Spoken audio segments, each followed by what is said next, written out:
Good day and welcome to Cats About Town, TVC 22 in Clarence, Rockland.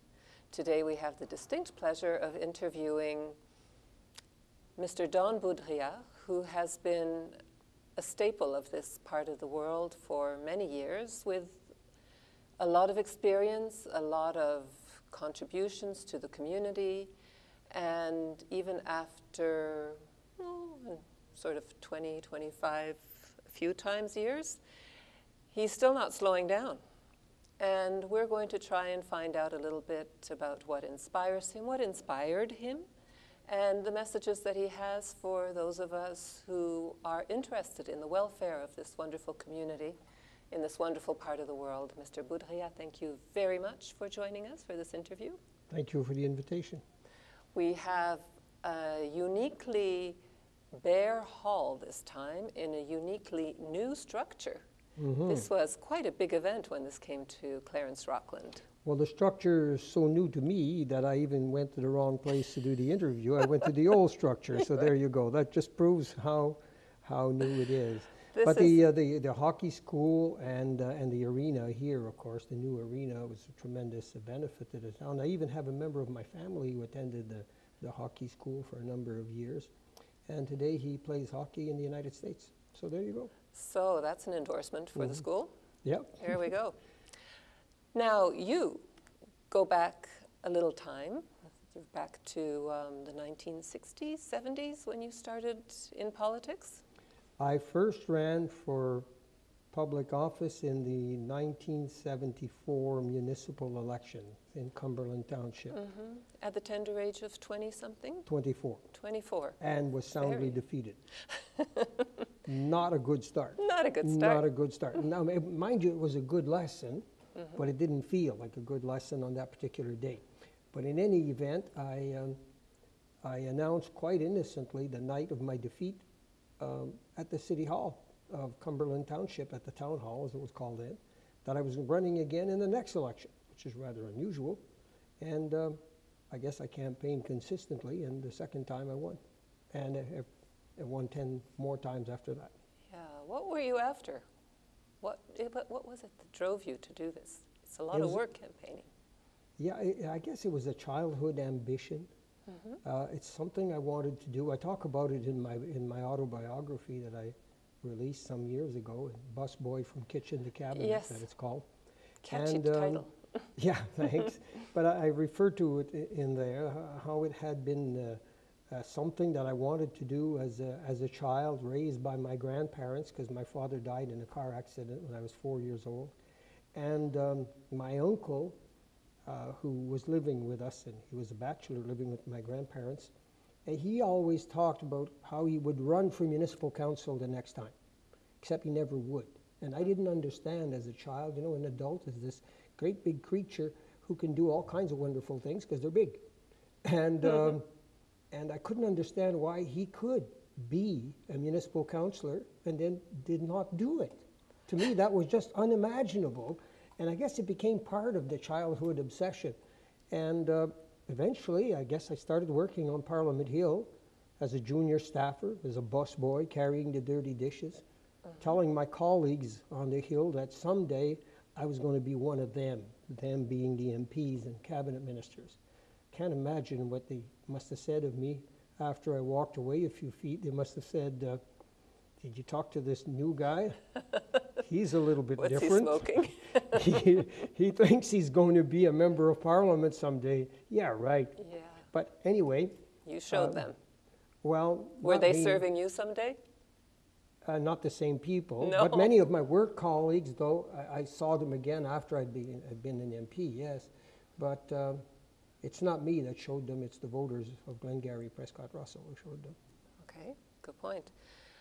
There's something very awesome about that institution of the Parliament. Yeah. I worked downtown, I worked for Treasury Board for many years, and I would often walk by the Parliament, and it really stirs something in you. It's awesome, in every sense of the word, not just the sense that 15-year-olds use awesome to describe the new dessert that day or something. Yeah. There's something that truly is different. And every day that I was an MP, and I was an MP at the federal level for 22 and a half years, I was elected in totality for 30 years, but every time when you cross the threshold of that door, you know that you're in a place that is special. John Diefenbaker once said that there was no greater privilege for a Canadian than to serve in Parliament. It's not a right. No greater, it's not a right, it's a privilege. The privilege that is granted by the voters of your area. Yes. And it's true, and you feel it when you're there. An enormous amount of work. Oh yes, Enormous. the days are very long, particularly the years that I served as Chief Government Whip and later in Cabinet, as a Cabinet Minister. Well, the day lasts until basically the new one starts. There's, you know, you have a few hours sleep and it's just like being picked up by a whirlwind. It was fascinating. Minister of International Cooperation and being responsible for aid in Africa and Haiti, you know. During carried the a lot of Rwandan genocide responsibilities. and that period where I was helping, offering aid and all of these things. It was just so fascinating and why me? I always ask myself, why me? How come it wasn't one of them, everyone around them who was the minister and I was? And yeah, somewhere somebody must have written, why you? well, I don't know. But, Yeah, I would say so. There must have been a farewell speech to you and recognizing there were your commitment. There were a number of them when I left, and in 2005, I guess, I had been through 11 elections, 10 successful ones, and my first defeat at the municipal level. And then I decided that maybe it was time that I retired and learned how to speak Spanish and practiced my guitar more. So a few of these things worked, one part didn't. I never did manage to learn how to stay quiet, and I didn't put much effort into it either, for that matter. No, well, that's one of the reasons that we've asked you to be interviewed, because there are people in this world who are inspired and inspiring, and they just can't stop. There's always a new project, there's always a new challenge, and it's never too late, never too difficult, never not worth the effort. And obviously that's been one of the things that's driven you. How did you, as a committed, decent, community-oriented person, how did you deal with the frustration of all of these voters that you went to see, electors, not voters yet, so many of them didn't become voters, that you went to see door to door in your campaigning, and then you know that they don't show up, and then they know that... Well, it is frustrating sometimes, but not as much as one might think. Remember that I was very lucky in the years that I was in public office. I'll just give you the example of the 1993 election. When I went back to Parliament Hill, I had received 80.2% of the votes. My closest opponent had 8. That's huge. So when you go back to the Hill, it doesn't matter that you had an occasional frustration. You're so grateful and so inspired by the support that you got from your voters that everything else you forget, and you just keep plowing ahead, and you walk in there with your head up high because you know that you know that you speak for your voters because they told you, and they didn't tell you slightly. They told you overwhelmingly that they wanted you to represent them. That's a very good point, because in our system, if you get 51% of the vote, then you're in, but that's only a 1% margin, and that would be difficult to take. Actually, it means less than that, because in an electoral district where there are 4 or 5 candidates, you could actually be the MP with 25% of the votes. Right on.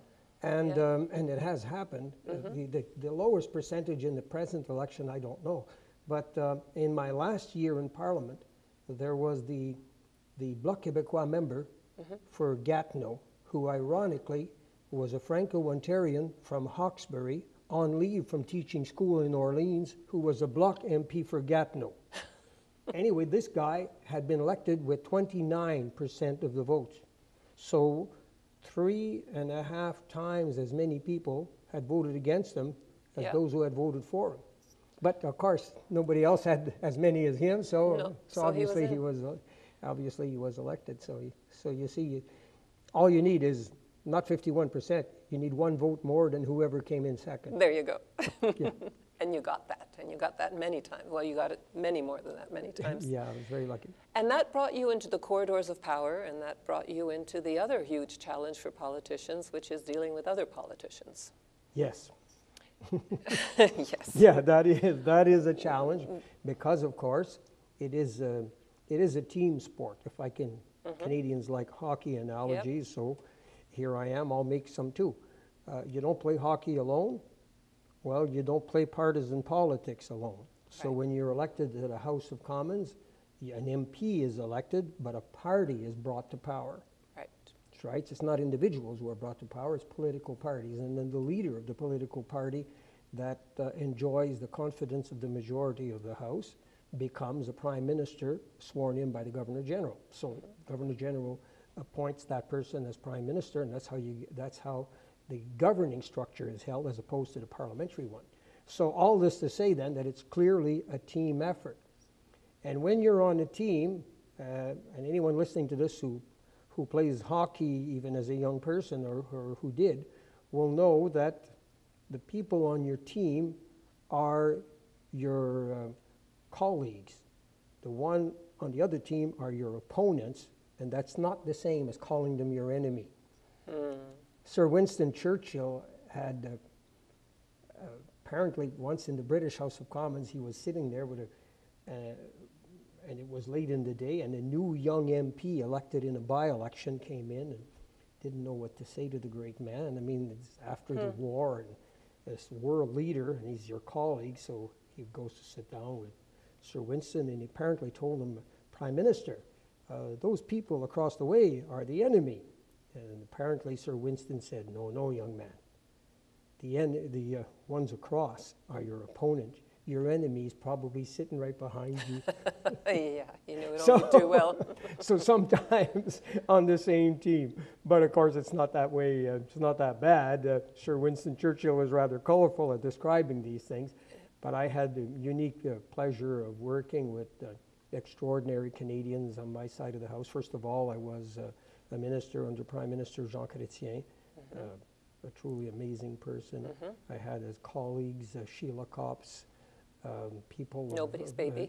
Exactly, and the Right Honourable Herb Gray, who's a person who served in the longest service of any Canadian in history. He was something like 41 years as a member of Parliament, and people of that quality that were my colleagues. Yes. It's quite humbling to see that you're there with extraordinary people like that, and they all give their opinion. You say, well, what about you, Don? What do you think? And then you're giving opinions at the same level as they are, all these great people. It's quite a humbling experience. Yes, but like any team sport, it makes you rise to the best of yourself. It has to. Otherwise it won't work.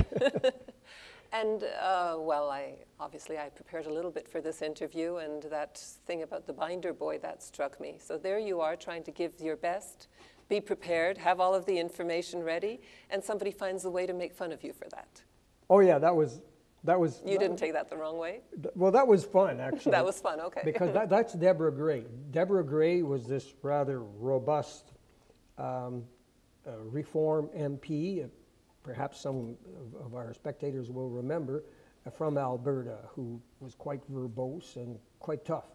And she was asking questions of the Prime Minister, and other members were, about grants given by a certain government program. It was Human Resources Development Canada that was given the grants in question. There were job grants or something of that nature. And they were arguing that the grants shouldn't exist. But at the same time, most of them had applied for them for their own districts. And every time one of them would rise and ask a question, I would open up my binder, just pull out the information sheet about their own district, and pass it on to the Prime Minister. And so Deborah Gray rises to ask a question. I just open up the book to hers and take the sheet out to hand the Prime Minister.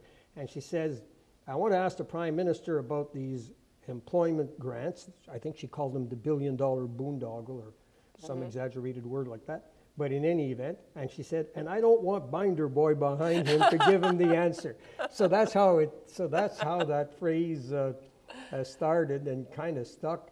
And we see each other today, and we tease each other about that. She's Right. been retired for many years, but when she comes to Ottawa, we always get together and chuckle about it. So there you were, the original fact checker. Yeah. So now, I like that you describe politics as a team sport. And these days, there seems to be so much cynicism about politics that it's really difficult to get people interested to really understand what it really means and how important it is to the democracy we have. Maybe what's going on south of the border now is waking a few people up. We don't know if it's a passing phase. I would find that very difficult because you don't forget a nightmare like that. Well, it should be a reminder, It should be a reminder. my view. I I don't Thank want you. to speak too disparagingly about leaders in other countries, but I think that what's happening in the United States is, well, it's sad because I don't believe that the same person could have been elected to any office in Canada, let alone the highest office in the land. You don't use language of that nature and speak that way about women and about minorities and have your own personal behavior the way it's been recorded as having been and well recorded, and get away with it all and still be elected and come out at the top of the heap. But I saw demonstrations in the United States right after the election, and I couldn't help but ask myself the following question. In the United States, only 50% of people are usually on the voters list, and only half of them go to vote. And I saw those demonstrators, and I couldn't help but wonder how many of those people demonstrating actually voted Yeah, that was the week before. That was a very good point that Mr. Trump made, that President Trump, that where were they last week? Where were those marchers? Why didn't they vote? Yeah. If they had voted, I don't think the result would have been the same. No. I'm convinced it wouldn't have been. We've been lucky in this country because no matter how much people may disagree with the government in power, we've never felt that we are at the huge risk at which people in the States feel right now, let alone the rest of the world. I think you're right. Like I served in Parliament and knew personally, I believe, 8 Canadian prime ministers. The present one, Prime Minister Justin Trudeau, he sat on my knees when he was 3 years old. It's in my book. Any of the readers who have a copy of my autobiography will see it in the center part where all the photos are. Of course, I knew his father. I served personally in the House of Commons with Jean Chrétien. Obviously, he was my leader. He appointed me to cabinet. Prime Minister Paul Martin. I had as colleagues in the House of Commons Joe Clark, Kim Campbell, Brian Mulroney, and John Turner. I don't know how many that makes, but I think it makes 7 or 8 or some such. And I knew personally 2 more before that. So Prime Ministers Diefenbaker and Pearson, none of them were bad. No. They were all good. You could argue, I would argue that some of them were much better. Yes. My profound admiration for Prime Minister Pierre Elliott Trudeau and Jean Chrétien will never fade. But still, all the others, they were all good. Right. So I'm proud of that. I think it says something good about our country. So cynicism is a cheap shot because really it ignores the It's- effort. it is Even if you don't there. get it right all the time. Yeah, There's no, still an there's effort. no doubt that the cynicism is there, but I don't think it's always well placed. And whenever I speak to young people, I always tell them, look at my haircut. You'll be around longer than me. In other words, you're much younger. So you've got more at stake than I have. So proportionately, Good point. people your age should have the higher percentage of voters than people my age, a lesser one, What a good point. right? Because Excellent. they have more at stake For sure. than people of my age group do. So it's their future, and it's up to them to take it into their hands, make their choices. They'll disagree with the choice of others, and so on, but that's okay. They'll have participated in the choice. And hopefully, before they make the choice, they will have engaged in seeking information, engaging in debates, and learning Go how to the public meetings if you argue. want to. Help someone in a campaign, and later run yourself. That's what I did. They That's can what do you it did. too. That's what you did. That's what our current MP, Francis Drouin, did, and That's correct. it's wonderful to see a young person like that with so much, well, not only brains, but goodness. Francis Drouin, speaking of our MP, Francis Drouin, his grandfather was the Liberal Party president that brought me in provincial office. Oh, In you're very 1981, connected yeah. then. Yes. Jean-Claude Drouin, his grandfather, and his father, Yves Drouin, of course, was the mayor of Hawkesbury and a good friend. So I was very happy when he decided to run. I actually encouraged him a lot to do so. Yeah. And needless to say, I was jubilant when he won. Oh, yes, I saw you. I was there that night at Gab's. Yeah. It was a very, well, he knew what he was getting into, which not everybody does. Yeah, and indeed. he's ready. But of course, he's got the backing, he's got the help, he's got the mentors. And well, hopefully it'll be young people like that who will encourage other young people to get into this. And calling it a team sport probably helps. Well, you know, one thing that the Prime Minister himself did a lot of that. The Prime Minister, of course, not only is he young, well, I was a lot younger than that when I was elected, but it doesn't matter. Yeah. He's young. He's 45 years old. He's 45 years old on Christmas Day. But he even looks younger, and he's surrounded himself with bright young people. Yeah. And in the last election, he attracted a large number of young voters. And then analyses done of the last election, pan-Canadian analyses, I'm not speaking of Glengarry, Prescott, Russell specifically, showed that the Conservative Party hardly lost any votes. Nationwide, they lost a few 100,000 votes. But what changed was all the young people who had not previously voted all came out to vote because of the new young leader of the Liberal Party, which made him eventually the Prime Minister and elected many of his MPs. So he was young and attracted young people around him, which in turn attracted the young voters who were not voting and made him come out to vote. So it's not that the Conservative Party was decimated because everybody quit voting for them. They did not. Most of them remained strong, maybe slightly different here around the national capital area because of some of the controversial positions taken by Mr. Harper vis-a-vis the civil servants. But overall, nationwide, the Conservative Party did not lose very many votes at all. But there were more people who voted. Yes, and most of them were young. And So the young people who were voting to the tune of maybe 10, 15, 20% in previous elections came out maybe 75, 80% or some such. And they made the big difference. now I will take a stretch here and assume, because I've never met him, but everything about him suggests that he is definitely a well-meaning and well-educated person, our Prime Minister. He has a lot of advisors, and advisors may lead you down the wrong track and make mistakes, and you pay steeply for that. Assuming that politicians don't want to make mistakes, they really want to do what's best for the country, is there any better system than this playing back and forth of power games and just use raw information to make decisions? Well, no, it's Computers? never that. No, it's never that simple. Everything requires judgment, not just data. And the judgment is what you rely on your advisors to say, well, look, we now know that there's this much unemployment, there's this much this. What is the best strategy to bring people back into the workforce? What is the best strategy to achieve this social goal? What is the best strategy to encourage more women to vote? There's not data that'll give you that. It's judgment that'll give you that. It is. It's, we need more presence around the Prime Minister, showing that there's young people, young women in power now.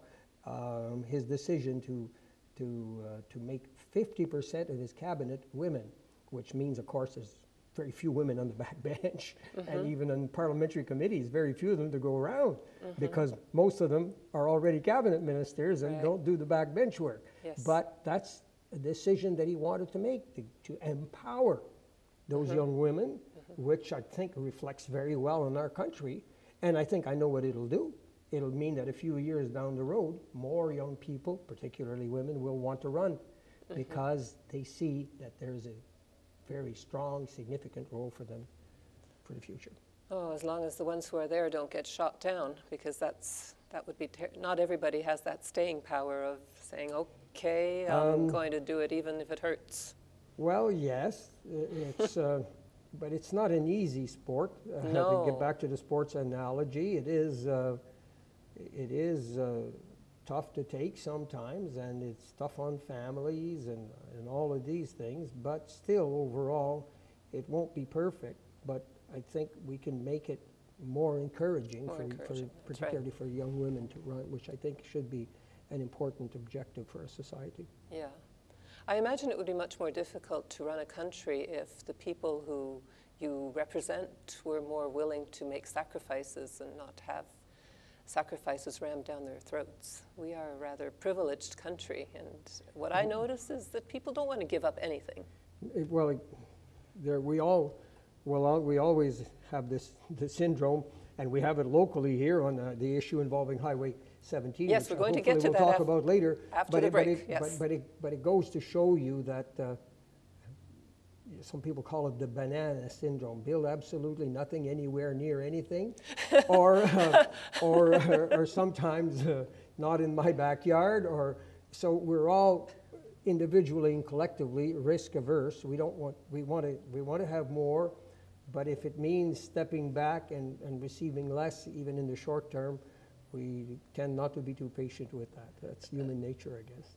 I guess it is human nature, and for that I guess one of the solutions to that is to make people travel around the world a little bit more and see just how well you can live with a little bit less.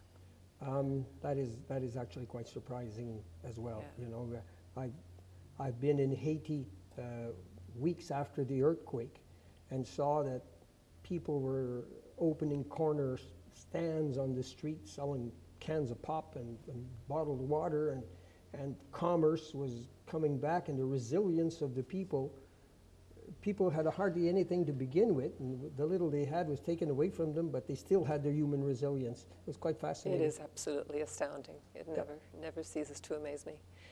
Now, we are going to take a break now and then come back and talk about that highway. That would be good. That highway, which is going to be has been a test of our local democracy and people power. And I'm glad that you're involved, and the firm that you work with is involved. Yes. And please stay tuned and come right back for some more interesting, fascinating insight from Mr. Don Boudria.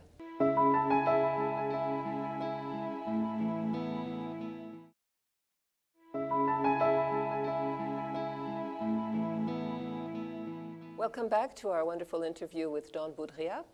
We've covered a lot about his illustrious career, fascinating career, maybe not illustrious, that depends on the eye of the beholder. Doesn't matter what you call it. I had the privilege for a long time. Well, and that is illustrious in itself, because there are not too many people who are willing to put so much of themselves into the service of their fellow human beings. So that's always commendable and inspiring, and hopefully some people will get inspired by what you've done. Now, we'd like to talk about something that's less inspiring and more frustrating, and that's the story of our famous Highway 17. Yeah. This all originated because of a wonderful people's movement where people got together back in December, and it was quite a show. So perhaps you'd like to tell us a little bit about what you know. Well, the struggle for improving Highway 17 is not exactly a new one. I mean, I'm a victim of Highway 17 myself. My father was killed in a car accident on the highway, a different section of it than the one we're talking about today. But the word Highway 17 has a special something in my mind, and as a matter of fact, at the time you're going to show the interview, it'll probably be almost to the day, the anniversary of my father's death on the highway. Because it was when was February 12, 1954. February 12th. So, so the memory regarding Highway 17 will never disappear. And what bothers me at the human level is that there are going to be more victims. There are going to be more children like me who are going to lose parents on Highway 17. And until we improve the safety of that route, and to improve the safety, we have to improve the capacity. The road is so much over capacity that it's ridiculous. My colleague at Hill and Knowlton, Jeffrey Pollowin, was telling me that if you measure from the split where Highway 17 and 417 split at St. Laurent Boulevard, most of us refer to that as the split, as you know, and you go 20 kilometers on Highway 17 and 20 kilometers on 417. Highway 417, of course, is 4 lanes wide. It was built that way. That's fine. But the traffic count on Highway 17, where it's 2 lane, at the same distance from the split, is twice what it is on the other one. So that means for every piece of road, remember the other one's a 4 lane, this one's a 2 lane. That means on a per lane basis, it has 4 times the traffic. Now, how can that be? You know, and it's no wonder that people are stuck in it every day, that they can't move. It's very much over capacity. Now, and let's not assume that people are respecting that distance requirement. Oh, because by the time that happens, we're they're not. bumper to bumper. And here comes the safety and people's patience. Well, of course, if you're completely stuck in traffic, you're not moving very fast. Maybe at that point, it's not as bad. But when there's just a lighter but still quite intense amount of traffic, and there's a slowpoke in front of you, people will, by their very nature, occasionally take chances, and that's where the safety gets in. Anyway, you mean take chances in passing? Exactly, and even though many times there are places they shouldn't do so, especially along the rock cut west of Cumberland, but it still happens because that's just the way things are. Exactly. In any event, what is obviously needed is to widen that road. Just widening it to 4 lanes, normal 4 lanes, I think is going to be a very difficult proposition. I think even the language that we use should always refer to adding bus lanes, or HOV lanes, as they're sometimes called, high occupancy vehicle lanes on each side. Of course, it's arguably the same thing, isn't it? If you have from 7 to 9 a.m. or whatever will be decided once they're built, you know, we'll figure out what time to put the traffic. But the important thing is to pave the shoulders on each side, to add those 2 lanes, and then probably the best way, as I say, is to get them to be high occupancy vehicle lanes for the buses. Let's say 7 or 6:30 to 9:30 a.m. They're for buses only, buses and other vehicles of that nature. And then the rest of the day, well, obviously they can be used by everybody because it doesn't make any difference. And anyway, the road's going to be built at that point. Right. But so as I understand it, the technology is there, the space is there. There are not too many homes that need to be expropriated. I don't think there are any homes that need to be expropriated. What's going to be needed, the environmental assessment has been done for it. It's been challenged by a few people living just west of Cumberland. And for those of your viewers who have even less hair than me, they might remember it as the area around the former Edgewater Hotel near Cumberland. And in that area, very, very nice homes were built, and very small number of people have protested. And I'm sorry, but in my mind, if you build a home on a Trans-Canada Highway, cars are going to go by. That's all there is to it. And they knew that before they did what they did. But in any event, even for them, the widening of the highway properly constructed is an improvement, because they can't turn left right now to go home at night. And if they do, their own personal safety is affected. A properly constructed highway with these additional lanes for high occupancy vehicle and turnarounds, you know, that you either go underneath and come back up the other side, or there's a slight overpass and you turn around and you come back. Anyone who's familiar with Highway 40 in Quebec, there's one of those turnarounds roughly at the Kirkland exit. It serves no other purpose than to turn around. You get off and turn around and come back the other way. Well, that's exactly the kind of thing that is needed there, except you would need like 2 or 3 of them perhaps one somewhere where those very nice homes that I described are located. Another one where, again, referring to languages of days gone by, where the La Porte Gardens used to be, somewhere around there. Another turnaround there, and perhaps another one vis-a-vis Quigley Hill Road or something like that. Maybe a roundabout at Cumberland where people could actually go in, turn around, and go back the other way and enter their own property safely. So those same people who are against it now perhaps will benefit more than anybody else.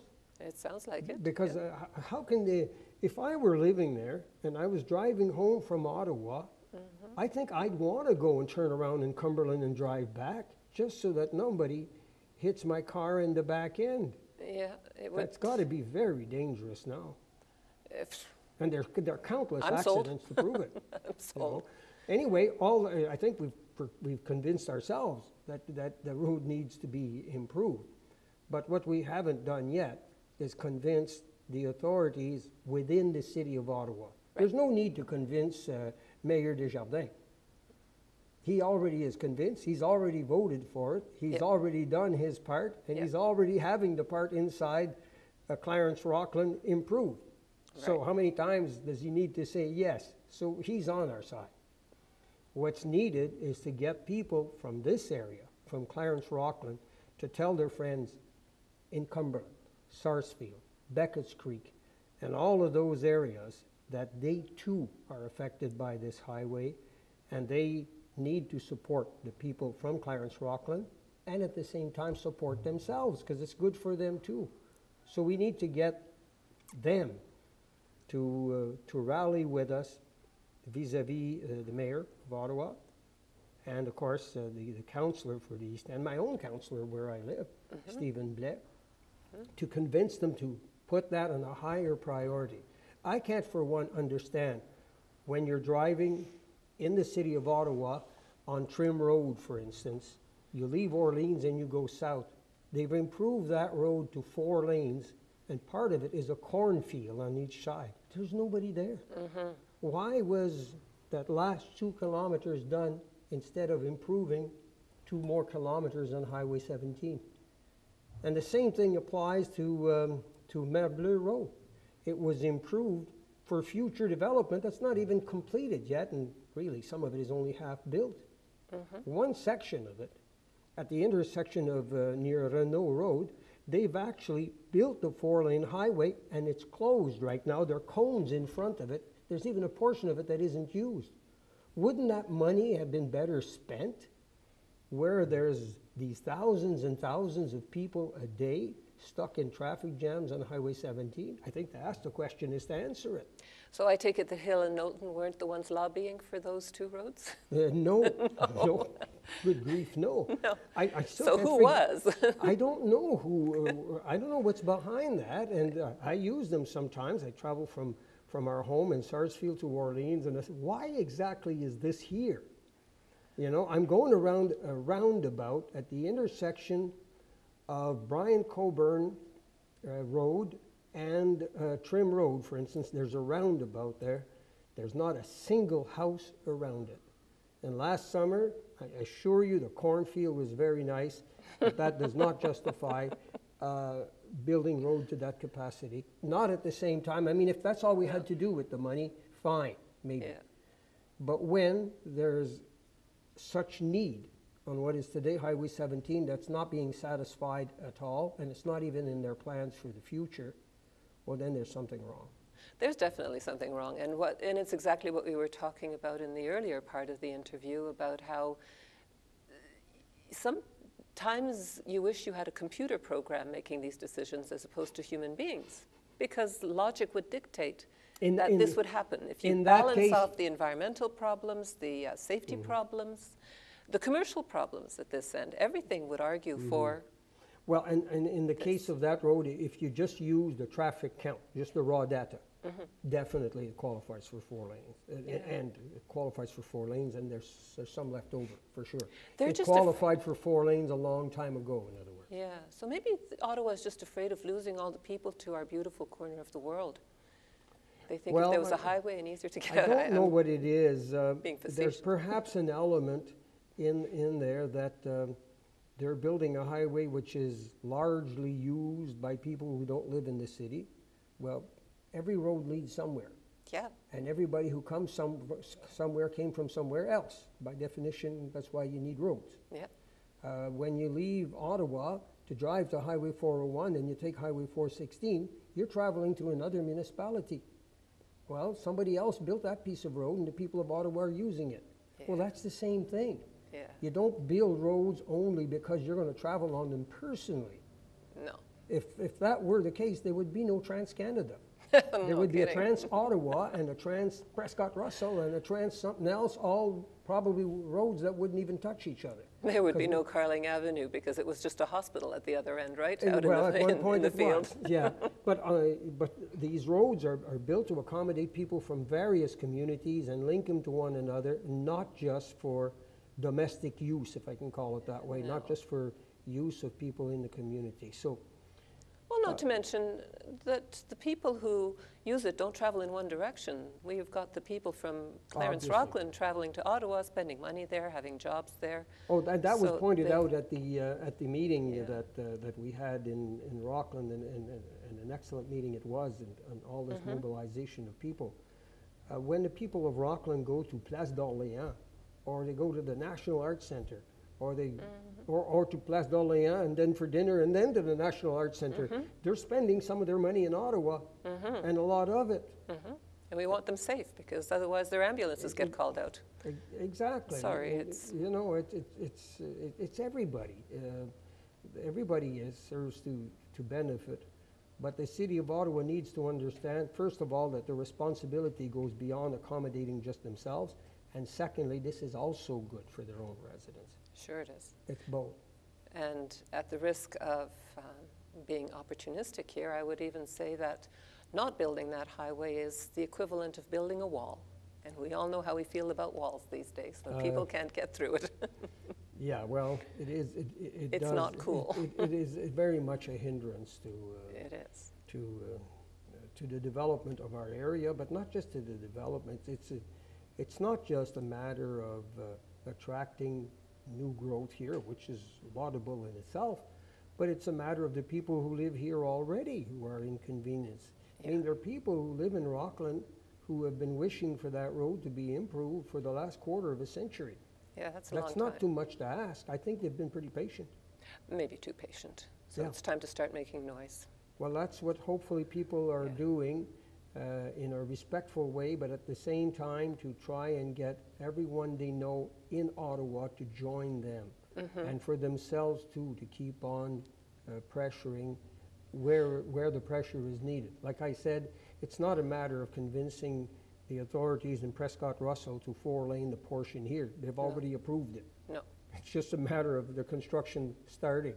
So that's already done. It's the other part that's the problem inside the City of Ottawa. So that's the message. It's let's pass the buck, not pass the buck, but No, we get- extend the yeah, call. The message is to get others to join you so that we can Yes. get the other half of it built. But more than Yeah. half, it's roughly 3/4 of it, unfortunately, is inside the City of Ottawa, and the other 1/4 is here in Clarence Mm-hmm. Rockland. If it were the other way around, it would be a lot easier if 3/4 of it was in Yes, Prescott-Russell, because we could get 3/4 of it done without asking them. right, But right. it's not, it just doesn't happen to be that way. And finally, on that, there's an historical responsibility for that road too. That's the Trans-Canada Highway as it was meant originally. There's some of the signs are still there on it. It says Trans-Canada Highway 17. Before Highway 417 was built, this was the road linking, at the time, Halifax to Vancouver. I mean, this is an historic road. And it was a provincial highway until the provincial government of Mr. Harris downloaded it to the county level. So it wasn't our road. It never was. This is only the last very short period of time. And one of the people who predicted at the time that it would be very difficult to get improvements to the road in the future was Jean-Marc Lalonde. And he had it right on the money. He said Jean-Marc was very much against the downloading of that road to the county level, and he was in strong opposition to it as a member of the provincial parliament. And he was right. He was, maybe some people thought he was exaggerating when he was saying that this was an absolutely wrong idea and it would be very hard to get improvements in the future. If anything, he probably understated how bad it would be. Mm-hmm. Well, had he been more forceful, they probably still wouldn't have listened. There seems to be a little bit of, how should I put it, prejudice against people who argue the cause of la francophonie for some reason, because there seems to be, I'm just making that analogy because he is a staunch defender of la francophonie. In fact, received the Order of Canada for it, and you too, you had that portfolio. Yep. Did you find that as important as the Francophone community is, when you argue for it, people tend to dismiss you a little bit? It depends what you can't use it when it's convenient to do so. I mean, you can't use that on Highway 17. It just doesn't work. No. You have to use it in the broader context. But sometimes people tend to say, oh no, the reason they're not doing it is because of the Francophone presence in the area or some such. It's too easy to say. Yeah. Anyway, I don't like being a victim. I'm a little bit too proud for that. and anyway, it doesn't work. I like that. But, you know, it's true. I'm proud of my roots, and I think they should be always used to demonstrate how we can do things the right way and how we can improve upon things, as opposed to a form of victimization that I would agree, and I would even say that this being a Francophone community is a plus. It's not a drawback. Of course. And it's I hadn't thought value. about it, but maybe it should be used as an argument as to why we should be given that extra highway, because where else is there a Francophone community like this in the neighborhood? I think it's a source of pride, certainly for the area. We haven't, overall, we haven't capitalized on it quite as much as we could. Think of it this way. How many call centers are there across Canada? There are a whole bunch of them all over the place. They answer telephones for everybody. There's none here. Wouldn't this be a perfect spot to have a huge call center? Yeah. You think it would be hard to get bilingual people to work there in Clarence Rockland? No. They're everywhere. Yes. Not just you and me. And there's an economic benefit to that collectively we haven't succeeded yet in merchandising it to its full potential, because we do have lots of added value. Yeah, I know that you speak 4 languages yourself, at least, if not more. 4, yeah. And I speak 3, and everybody should. It's not rocket science. Well, yes, but in this community, speaking at least 2 is normal, par for the course. Can you say that about Kanata? No. I don't think so. Can you say it about Arnprior? I know it's not so. No. Can you say it about Kemptville? No, but you can say it about this area. Yeah. So we're diverging, of course, from the Highway 17 issue. That's okay. But if we're going to talk about the economy of our area, I think we have something to add here. It only enriches. Having several cultures together, having several languages together, it's only good for human beings and communities. Yep. There is no doubt about it. We don't want our kids being bored. We want them to learn all these languages, and we want them to learn all the cultures and come up with their own cultures, because obviously they have something to add too. Yes. And on top of that, they add music to it all, and maybe they can... Yes. Speaking of music, you are a music man too now. Yes, I'm a musician. From busboy to kitchen to cabinet to musician. My wife says jokingly that she married a musician who ended up being a politician, who upon retirement returned to being a musician.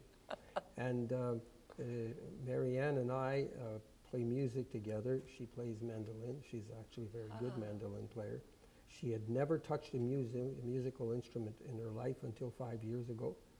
And she made a passing remark of how someone played the mandolin in Florida and how beautiful it was. And then she said something to me like this, I wonder if I could learn how to play it. I thought about it for a second and I said, I have absolutely no idea. We were on our way back from Florida. The day after, I walked into Steve's music store on Rideau Street in Ottawa and I said, I want a mandolin and I want it right now. And I bought one and I said, now you'll tune it up for me, but you'll show me how to tune it and show me the first 3 chords. And I'm a musician, don't worry, I'll worry about the rest. So they did that and brought it home and said, hi Marianne, happy birthday. Good for you. She's never let it go. She carries it in her arms like it were a baby, all the time. And she has developed into quite a good musician. We've played all over the place on cruise ships and jams and this and that, music festivals. And as we're doing this interview in a few days, we're playing at what is known as the Everglades Bluegrass Festival, just southwest of Miami. And we're playing in a few days. Oh, yeah. Oh, you're hopping on a plane, you leave here? Yes. We have a home in Florida. Poor you. We live there in winter. Anyway, and we're going to do that. And as we do often, just a few days ago, we were on the Danny Stewart Bluegrass Cruise, and we were playing there. And that's going to the Bahamas. And a few weeks before that, we were on another cruise going to Cozumel, Mexico. And we play music all over the place just for the fun of it, just for a hobby. I'd say you've got this retirement thing pretty well mastered. Yeah. You're learning Spanish, you're playing except for music. the staying quiet part, yes. Yeah, well, maybe that's not all it's cracked up to be. No, I don't know. I haven't tried it. So you do realize that with all of this musical development and probably language development, you're likely to add a few years to your life. You may be around for another 30 or 40 years. Okay. You're okay with that, Okay, all right. I'm okay with that, and you can add a few more to that too, and I'll still be okay. Okay. But yes, I'm told that music and languages are both very good for intellectual stimulation. Yes. And that, for instance, the onset of dementia and things like diseases of that kind is considerably lower for people who speak more languages than for people who are unilingual. So if it's true, and if music also helps in that regard, well, maybe it'll keep us active for a while. So what do you think about this? Back in the 60s, when Pierre Trudeau brought in the bilingualism policy because he wanted to make sure that the Official Languages Act, to make sure that Actually, everybody... it was Pearson. It was Pearson? The Okay, Official Languages thank you Act, for yeah. correcting me on that. So many people attributed it to Trudeau. Okay, Pearson. Yep. So he Quite brought true. that in because he wanted the country not to lose its francophone nature, which is excellent. What if, in order to make sure that we don't lose our healthcare system, we make everybody learn another language? Wouldn't that be a great scheme? Well, maybe if you, for those people who... Everyone can do it. Well, I think so. And, Oh, yeah. I mean, I also think that most people could learn how to play a musical instrument too. But I'll have to take you up on that. But so people say, they watch us play and they tell us, I wish I had learned to play a musical instrument. And my answer is always, well, what's stopping you now? Yeah, arthritis. If you're, no, but if you're assuming that you're in reasonably good health and let's say you're retired or semi-retired or have otherwise time on your hand, why can't you pick up a musical instrument? And it's the same with languages, by the way. Yes. I've attended the UNAM, Universidad Nacional Autónoma de México, the Mexican National Autonomous University in Gatineau. And I was surprised to see the number of people there learning an additional language who had gray hair. It was the majority of them. Yeah. And everybody says, I wish I had learned how to speak another language when I was a toddler or something. Yeah. That's not so. No. Maybe it would have been easier. It's easier when you're younger. I don't think there's any doubt about that the young brain assimilates information like a sponge. Sure it does. That's true. However, the younger people are usually busier. If you're retired, you tend to be less busy. Maybe you'll learn it slower, but you usually have more time to do it, and you can still. So that applies to languages. I think it applies to music. Certainly applied to Marianne. She was well retired when she learned how to play a musical instrument. And then for all of the retirees, so to speak, to use the term loosely, because none of you are really retired from life, you go down south, you go to South America, you go to Mexico, and at least you can interact more with the natives, speak the language, and or if you want to go to China, learn Chinese, well, that might be a little more complicated. That might challenge that theory about being able to learn a language. Yeah, well, I'm sure learning Mandarin, well, there's no Chinese language per se, but learning, for instance, Mandarin, which is one of the Chinese languages, well, there is a Chinese language, but it's a written language. Orally, they're all different. But learning that, it's from a different family of languages. It's not Indo-European, doesn't have subject, verb, complement, and so on the way most European languages do. Although I do know that you speak one European language which is more complicated and more distant from the rest of them. I was lucky to learn it before I knew what I was doing. Yeah, so that is very laudable. But for instance, learning French and English, when you think of it, the two languages are not that far apart. No, they're not. They're not. Very many words in English are borrowed from the French, and in modern terms, many French words are borrowed from the English too, especially computer language and stuff like that. Yeah. So, and from French to Spanish, that's not very far, and French to Italian is even closer. Yes. And Spanish to French, then there's Catalan, which is a language in between. Yes. I can read Catalan, I can't speak it. Yes. But it's all, for me, it's always the fun of learning something. The challenge of something new, absolutely. And of course, with the music, there are so many different kinds of music. And let's not forget, and too bad we're running out of time, but I would love to have heard your views, and maybe before you hop on that plane, I can steal a few moments of your time, about learning about different religions. In the world today, there's so much talk about this religion, that religion, and yet to find the commonalities and to make it all so much easier for people would be... That would be a very good ideal subject for another interview, or even at any time for that matter. I did study a little bit the history of religion, but mostly the history of the Jewish religion in my case, and I also did work on the history of the Mennonites. Which is, as you know, a Christian sect, more based in Holland, but originally in Switzerland. And again, there are very few differences between us, and there are not even that much difference between Muslims and Christians if you were to look at it closely. And you know, to use. In that context, we're all the sons of Abraham. We daughters. Yeah. Daughters. Daughter, okay. Well, you know what, Don? We have to close now because we're coming to the end of our hour, but I think we've come full circle from the beginning of the interview, because we started talking about how somebody like you sets out on a path to help people and to make the world a better place and a community a better, stronger place for people to live well and safely and s'épanouir. I don't know an equivalent word in English for that, but s'épanouir involves so much. And that is what all of the religions are about, not about the customs, the routines that you have to follow in church, but really the feeling of giving and community and helping. Yeah, well, the other is just an expression of how to do that. Yes, if you can't think of a better way. You've done it.